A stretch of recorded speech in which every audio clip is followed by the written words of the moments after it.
أعوذ بالله من الشيطان الرجيم بسم الله الرحمن الرحيم فالصالحات قانتات حافظات للغيب بما حفظ الله صدق الله مولانا العظيم رب اشرح لي صدري ويسر لي أمري واحلل عقدة من لساني يفقه قولي. دا د می میاشت د ګرمۍ موسم ابتدا ده. په دې میاشت کې یا په دې موسم کې زموږ دپاره د خوشحالۍ خبره صرف دا ده چې انشاءالله د پاکستانی قوم به غنم سکال ښه وشي، ځکه چې فصل ښه دی. خو د ګرمۍ د راتلو سره د پریشانۍ خبره دا ده چې زموږ د زنانو کپړې نری شي. دا یو ډیر غټ مصیبت دی چې زموږ زنانه چې په کومه خبره ډیرې خوشحالیږي په هغې کې د بې حیایۍ عنصر غالبي. د الله تعالی چې کوم څیزونه خوښ دي نو یو لباس یې خوښ دی چې سړی لباس اغوستی. دیو جنه شریعت ما تا ته دا وایي چې د مانځه نه مخکې جامې اغوستل فرض دي. خذو زینتکم عند کل مسجد، کپړې به مخکې اغوندې. او د شیطان دا شوق دی چې د انسان نه لباس وکاږي. د دې وجې نه شیطان چې لومبنۍ حمله زموږ په نیکه آدم علیه السلام کړې وه، د هغې نه یې جامې ایستلې وې. نو ته ویلی شې چې د شریعت او د شیطان جنگ دی. شریعت تا ته کپړې اغوستول غواړي او شیطان ستا نه کپړې ایستل غواړي. او دویم نمبر شی چې دی، شریعت په تا کې توحید راوستل غواړي او شیطان په تا کې شرک راوستل غواړي. نو شیطان په شرک ډیر مین دی او په بې حیایۍ ډیر مین دی، او شریعت په حیا ډیر مین دی او په توحید ډیر مین دی. وی سر به دې څه خوږوم، خو که د ایمان مثال د یوې غټې ونې نو د هغې څانګې چې دي په هغې کې غټه څانګه چې ده الحیاء شعبة من الایمان، د ایمان غټه څانګه حیا ده. او کومو خلقو کې چې حیا نه وي د هغې دپاره د ایمان برقرار ساتل ډېر ګران یې. دې وجې نه وایي چې د تمامو پیغمبرانو شریک دا قولو چې اذا لم تستحیي فاصنع ما شئت، چې کله په تا کې حیا نه وي نو بیا دې خپله خوښه ده چې څه کوې نو هغه کوه. د حیا په باره کې د بعضې خلکو خیال دا دی چې زموږ زړه حیادار دی، خو دا غلطه وایي ځکه چې زړه حیاداري نو لباس په حیاداري.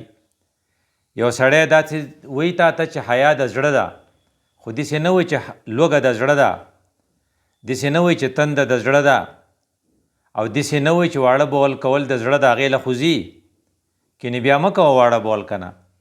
نو دا یو بې بنیاده وجه ده چې یو سړی وایي چې نه مړه حیا خو په زړه کې ده. الله تعالی چې په خپل قرآن کې د کومو زنانو صفت کړی دی نو سړی خوشحاله شي چې یاره الحمدلله زمونږ خصوصا زمونږ د علاقې په زنانو کې دا صفتونه شته. نو الله وایي فالصالحاتو، نو ښې ښځې کمې دي، نو ښې ښځې هغه دي قانتاتن چې تابعداري. د ښو زنانو ړومبنی تعریف چې دی چې هغه د خپل خاوند تابعداري کوي، د خپل پلار مور او د ورور تابعداري کوي، د خپل مشر تابعداري کوي، د الله تابعداري کوي، د رسول الله تابعداري کوي. ورپسې بیا څه وایي حافظات للغیب، چې کله خاوند کور نه وي په مسافرۍ یي نو دی د کور حفاظت کوي. بما حفظ الله، د دې حفاظت الله د خاوند په ذریعه کړی نو دی بدل هم خلاص کو، او د خپل خاوند په غیر موجودګۍ کې د هغه حفاظت وکړو. د څه؟ د هغه د مال حفاظت یې وکړو، د هغه د ابرو د عزت حفاظت یې وکړو، د هغه د راز حفاظت یې وکړو، د هغه د نسب حفاظت یې وکړو، نسب یې وله ګنده نه کو. یو بزرګ وی چې د بونیر ټولې زنانه چې دي دا جنتیانې دي، ځکه د دې خاوندان په ملایا او په دوبۍ کې بار کلونه تیر کې چې بیا راشي نو کور ول دې سنبال کړی. نو سړی ورته وزیریږي چې دا خو ټولې یقینا جنتیانې دي، ځکه هغه خاوند کې دومره احساس نه هغه برس په کولاو الفاظو کې وي 10 کاله پس رالم. نو ته سوچ وکړه چې 10 کاله پس به په دې ښځه باندې څومره مشکلات تیر شوي، خو د قرآن د دې آیات مطابق هغې غریبې حافظات للغیب. خو بیا د بدقسمتۍ نه چې دغه خاوند د ملایانه راشي او پیسې راوړي نو د دې ښځې رنګ بدل شي، نو دا خپلې کپړې نری کي. نو یو روایت دا دی من رق ثوبه رق دینه، د چا چې جامې نری وي نو دین به یې نری. نو دی اوس خپل دین په خپله نری کو، ځکه چې د دې مخکې خواره وه نو سم څادر یې په سر و، خو چې کله هغه پیسې راوړي نو اوس دې څادر نری کو. نو د زنانو غټ شوق دی چې خیر دی وږې دی ما تږې دی ما، خو چې میک اپ مې یي په سر مې لوپټه د سره یي نه، که یي خو چې نری یي، او کپړې زما چې دی په ډیزاین یي، د هغې مخصوص رنګ یي، پلانې پیشني، د هغې لستوڼي یا خو یي نه یا که یي نو نري، د هغې غاړه غټه یي او د هغې لوپټه نری یي. دا د بدقسمتۍ نه د زنانو یو خوی دی چې شیطان پکې ننیستلی دی. که په ځان یې بس که پرز کا خپل وسې نه کېږي نو دا زور خپلو بچو له ورکي. نو دا زنانه کم از کم هره زنانه څلورو ځایونو ته ځي، اسپتال ته یا کلینک ته ځي د علاج دپاره، غم لځي یا خادی لځي او خپلوانو کره، او کله کله ضرورت پیښ شي یا بغیر د ضرورت نه شاپینګ لځي مارکیټ ته، سودا کول، غم لتلل، خادی لتلل او اسپتال ته تلل. دا خو کم از کم دا کوي. په دې دوران کې چې د ځان سره کمې ماشومانې جینکۍ دا بیا چې د هغې عمر اکثر د 7 کال نه واله د 12 کالو پورې یي، هغې ته یا لوپټه نه په سر یا ورته داسې کپړې اغوندي چې د هغې د سره لستوڼي نه یا چې د هغې لستوڼی یا دوره نری یي چې په هغې کې د هغې سرمن د هغې ماشومې ښکاري. او د بدقسمتۍ خبره دا ده چې په دغې موقع باندې چې د دې سره کوم الکان ماشومان تلي نوسي یا بچي، هغې ته فل ډرس اغوستولی، د هغې هر څه پټي، کم چې پټول غوښتو هغه یې ښکاره کړي چې هغه زنانه دي، او کم کو ښکاره نو خیر دی هغه نارینه دي نو هغه یې پټ کړي. چې کله ته دې زنانه ته ووایي چې ماله ته حیا راځي، ځکه پخوا د زنانو ډرس په دې سو چې فرشتې به ورته ځیرېدې، اوس د زنانو ډرس داسې شو چې شیطان لتیم حیا ورځي چې یا خدای پاکه ما خو دا شی نه و لیدلی. چې کله هغې زنانه ته ووایي چې ره د دې نه خو ماله حیا راځي دا دې ورته څه اغوستولي، نو یوه بهانه دا کوي وړوکې ده. هغې بزرګ ورته ویې تا له خو به وړوکي، خو د نورو خلقو له وړوکې نه ده. زینب یو ماشومه وه په لاهور یا سیالکوټ کې د پنجاب په علاقه کې داسې مور یې دغه شان سنبال را ایستلې وه، نو چا وتښتوله چې څه ظلم یې ورسره سره وکړه، بیا مړه پرته وه. په هغې حکومت پاکستان دومره خفه شو، دومره زور پرې راغی چې کله د هغې مجرم ونیو نو هغه بیا د هغې د تره زوی چې هغه شور رخ کړی چې قاتل ونیسئ او قاتل ونیسئ، نور په خپله هغه دا کار کړی او بیا هغه هم غالبا زر تر زره پانسي شو.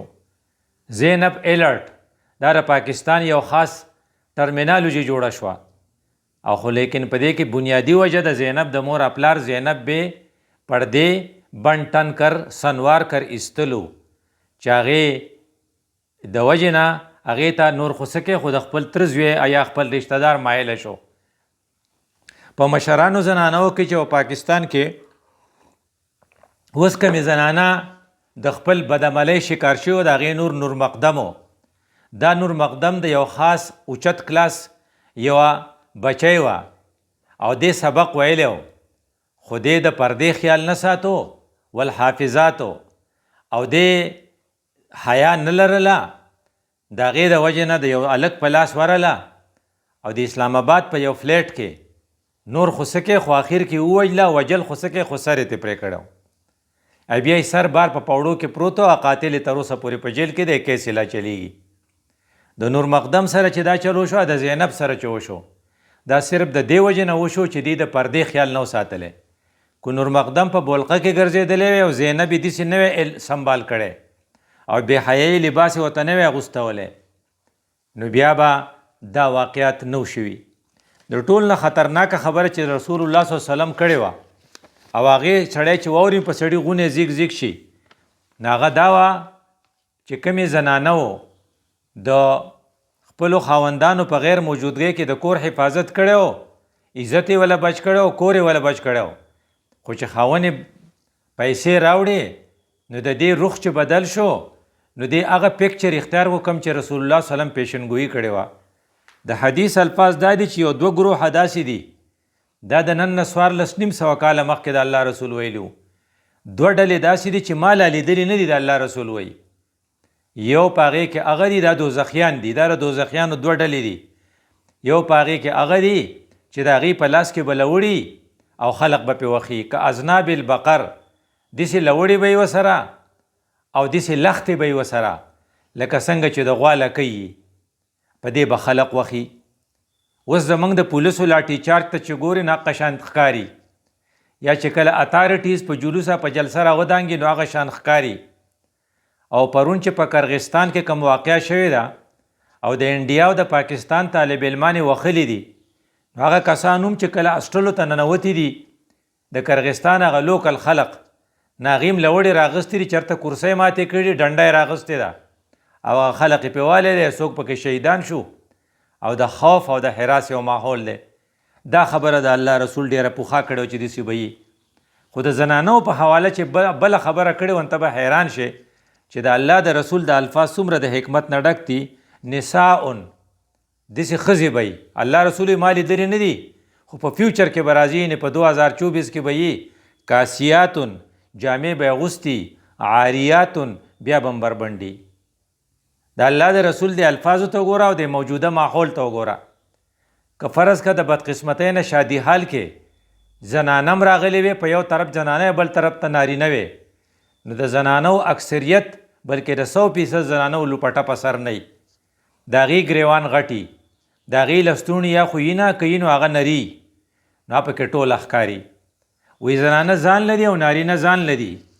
نو په بعضې حالاتو کې چې کوم خلق ډېر مالدار دی او یا ډېر تعلیم یافته ځان ته وایي او غټ افسران دي، نو هغه ویل که دا فرق نشته، موږ به ښځې نر یو ځای یو.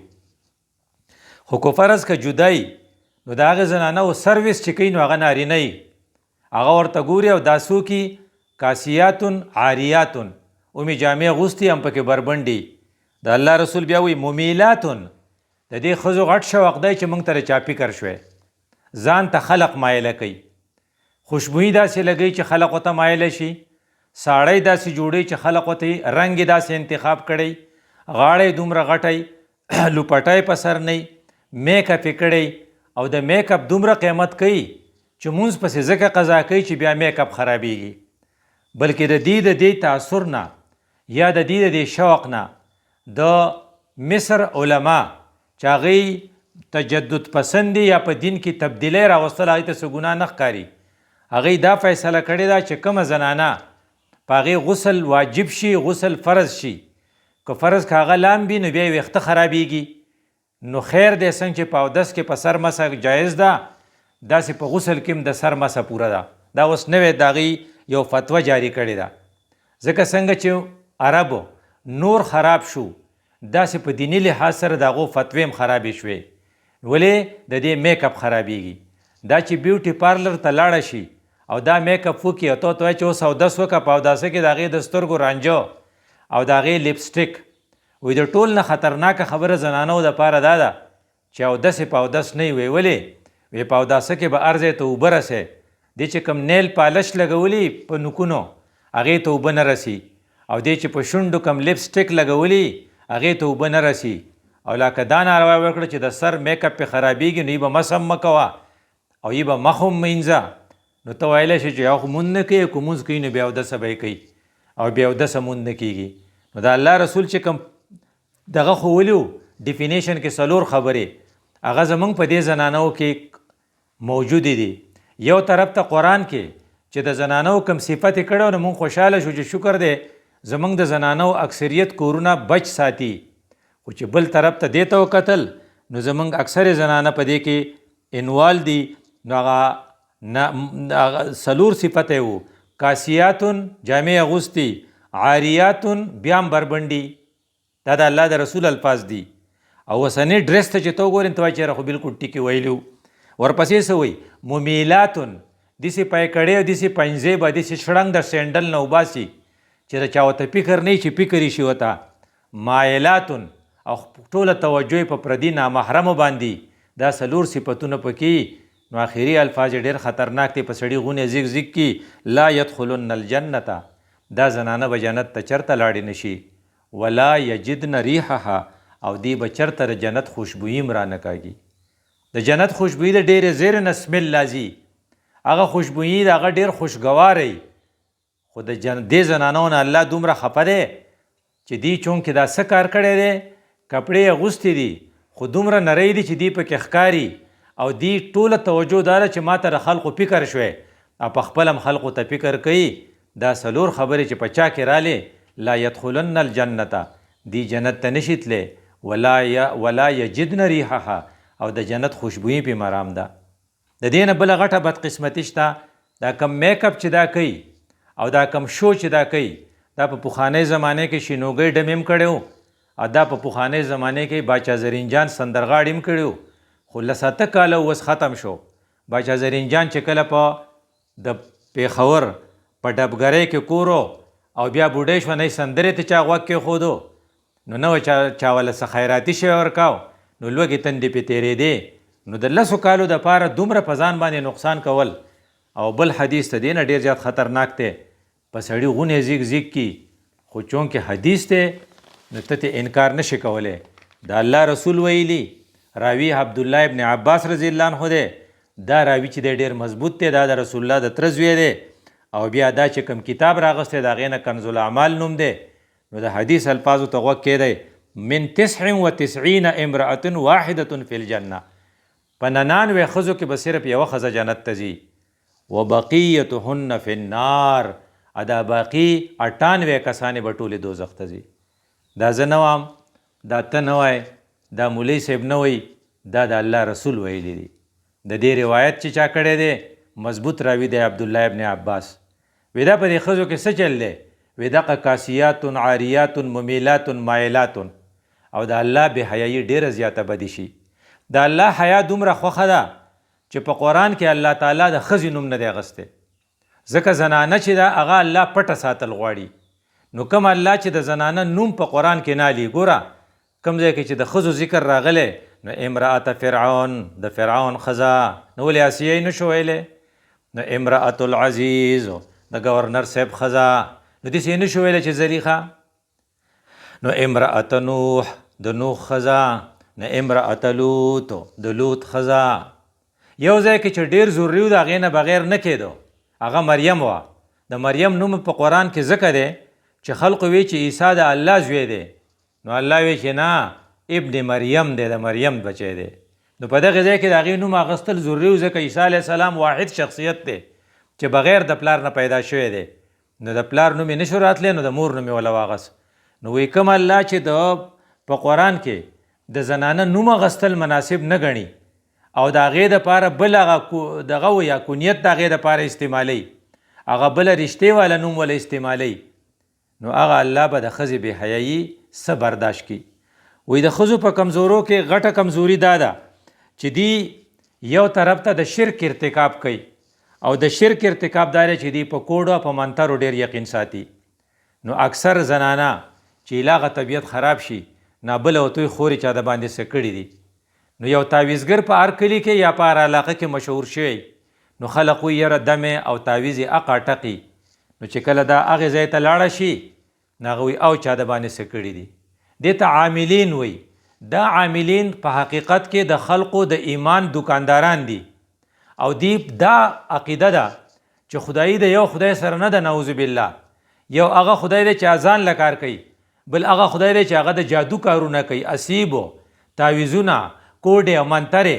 نو ته ویلی شي چې دی د 2 خدایانو قایل دي، او کمې زنانه چې دی لزیره دی په خبره یقین کوي، نو خواښې ته وایي انګور دی د باندې څه کړي،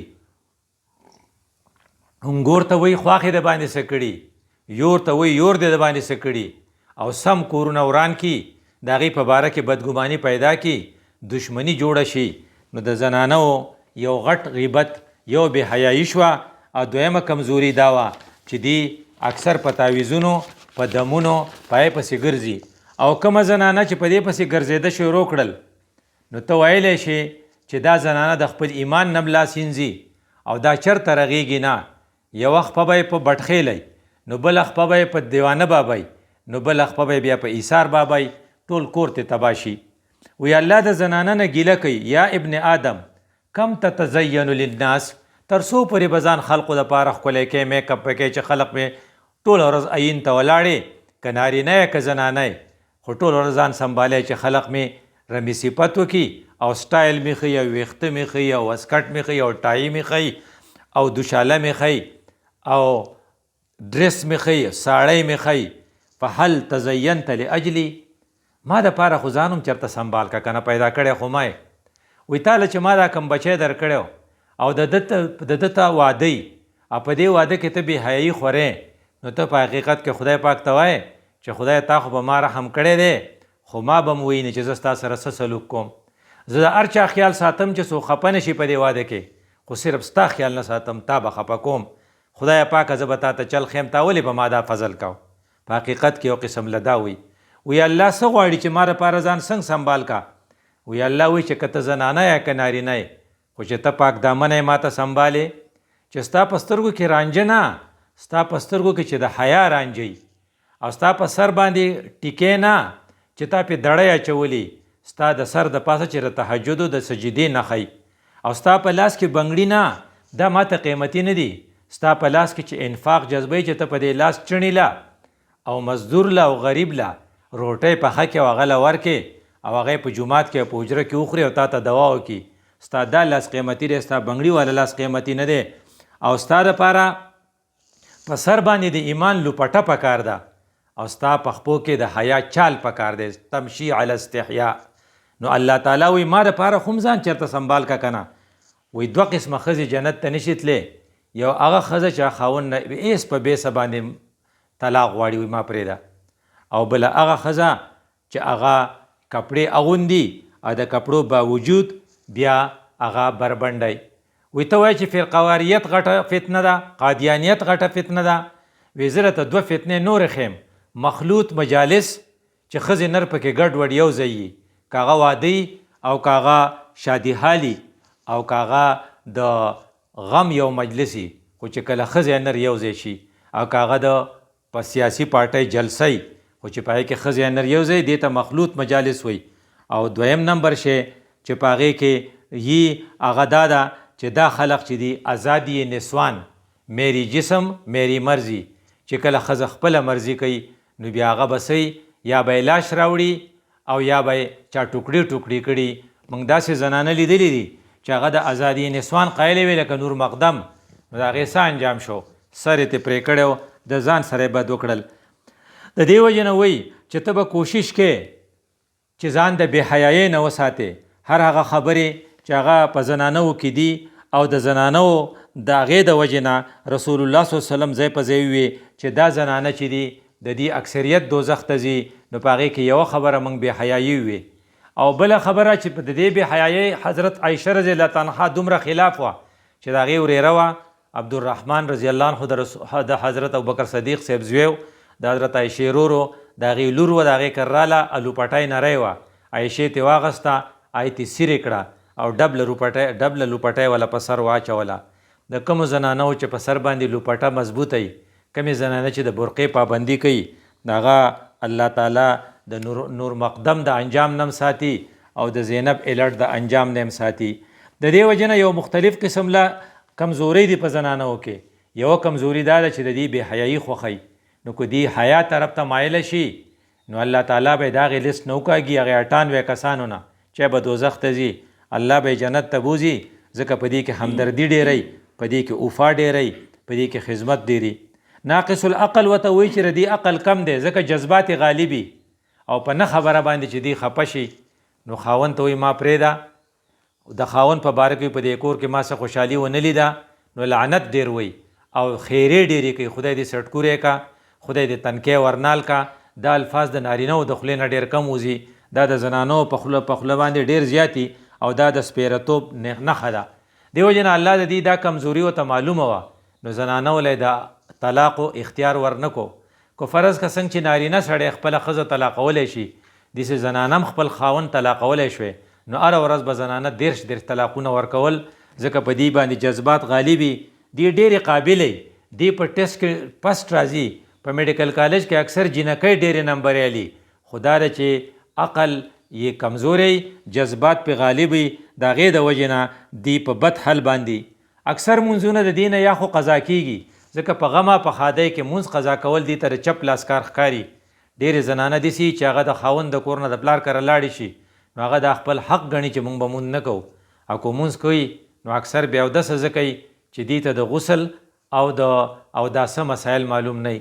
14 یو جینۍ پاس کړی دی او هغه په مولوي صاحب پسې راځي، د هغه ټبر ته خپل فریاد کوي چې زما پلار زما کویدن کړی دی، زما واده کول ورځې را روانې دي، زما واده کېدو واله دی، نو ما ته د غسل چل وښیه. نا بیبي ورته وایي چې ولې ته خو د 24 کالو 14 دی پاس کړی دی نو تا مخکې غسل نه دی کړی. وی نه، نو وی تا ته چې هغه منتلی بیماري راځي ماهانه، هغې نه پس ته غسل نه کوې؟ نه، ما ته خو چا نه دي ویلي چې یو سړی 14 پاس کړي او 14 کې هغې ته دا پته ونه لګي او هغې دا 14 کاله دا 24 کاله کې کم از کم 10 کاله هغې دا مونځ چې دی بیا اودسه کړی دی، د هغې غریبې به څه انجامي؟ نو چونکې د دې ته د مسایلو پته نه نو اکثر د دې سره ډېر خوښي، او که د سرو زرو دغه میخونه جوړ کړي په دې سر کې ورننه باسي نو هم ورته تیارې دي، خو د دغې سرو نه زکات ورکول اکثر نه کوي.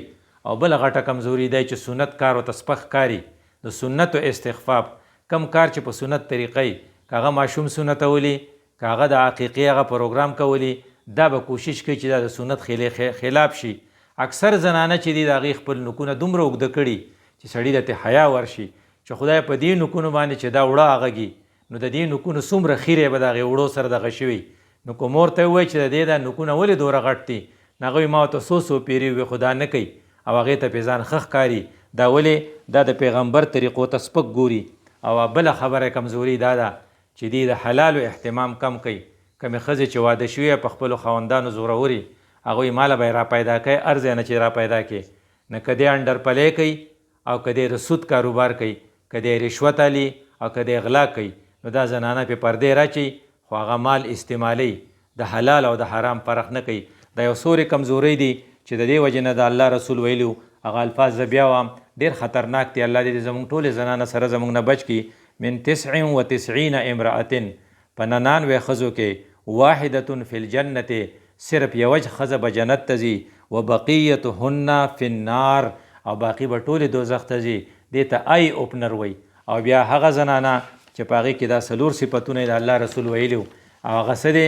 والکاسیاتو، هغه ښځې چې هغې کپړې اغوستي، عاریاتن، او بیا هم هغه بربنډي، ممیلاتن، خلق ځان ته مایله کوي، مایلاتن، هغې خلقو ته مایلوي، لا یدخلن الجنه، چرته به جنت ته داخلي نشي، ولا یجدن ریحها، او د دې خوشبویي به وانلي.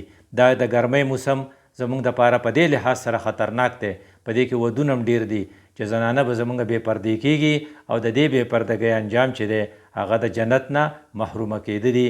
اقول قولي هذا استغفر الله لي ولكم ولسائر المسلمين.